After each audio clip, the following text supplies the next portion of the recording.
Hello, and welcome to the Canadian political scene. Today, we will look at how the Conservatives manage the Canadian economy.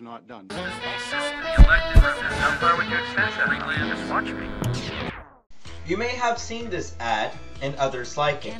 They're part of a Conservative marketing strategy to show off their economic action plan.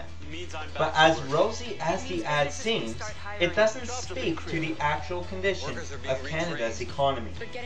While claiming to be prudent economic managers, the Conservatives have propped up the largest deficit in history. For a party that claims to be against tax hikes, they not only taxed income trusts, they raised EI premiums and tariffs too.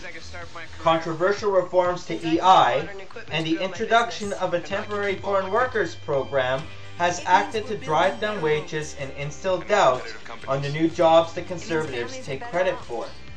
In this video, we shall take a look at these flip-flops. What do you think of Stephen Harper's management of the Canadian economy? Stay tuned to find out. A message from the Government of Canada. As I said, our position in this election is we're not going to run deficits. I think it would be dangerous to sort of fly off in that direction. Can you just clearly and unequivocally rule out that you will run a deficit at any point during your term, if elected? Yes. And I know I saw some coverage that suggested I didn't yesterday. I think I was asked one question about whether we would run a deficit, and I said no. That's my answer. We will not be running a deficit. We will keep our spending within our means. It is that simple. That was Stephen Harper in the 2008 election telling Canadians and the business community that there would not be a deficit.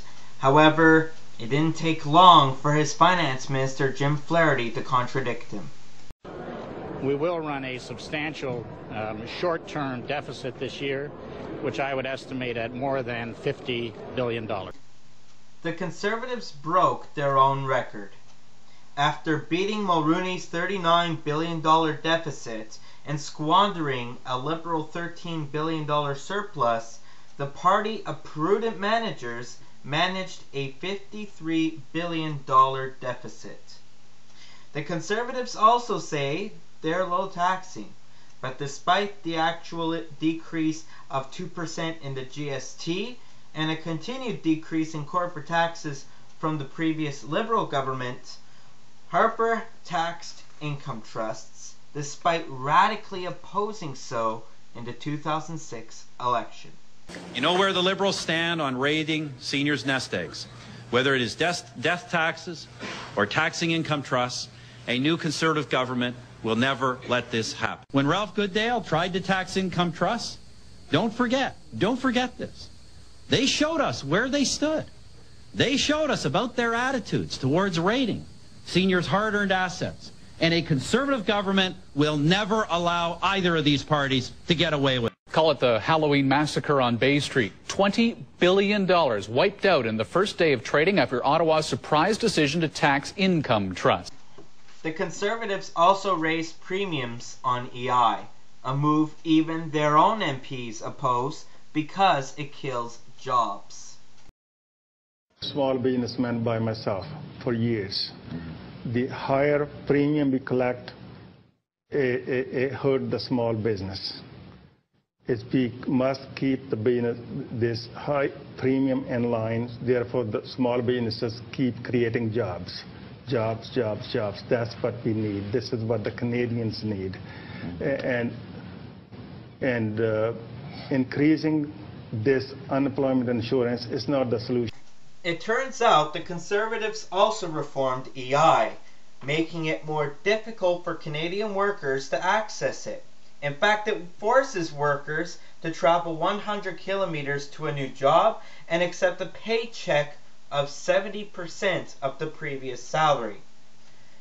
While the Conservatives attempt to restrict access to this program, current Prime Minister Stephen Harper acknowledges that the program belongs to the workers and not the Canadian government. There are many regions of the country where a large part of the work is seasonal. People simply cannot get jobs all year round. They can't get jobs that use their skills. for people like that who have paid into the employment insurance system, we will make sure employment insurance is there for them. But if accepting a salary of 70% wasn't bad enough, just imagine competing with temporary foreign workers who readily accept lower wages. In fact, the shift of Canada's economy from one of permanent jobs to temporary jobs has set a ticking time bomb and left many on the edge. Not to mention the thousands of companies like Tim Hortons who use the temporary foreign workers program to cheat wages. But if anything is more outrageous, it's the recent findings from the Auditor General that the Conservatives lost $3.1 billion in security spending in 2009. You can listen into the rest of what the Auditor General had to say, and a not too thrilled opposition leader, Thomas Mulcair. You know, it's important for there to be, a way for people to understand how this money was spent, and that summary reporting was not done. Conservatives have actually lost track of, wait for it, $3.1 billion. So what do you think of Stephen Harper's economic management?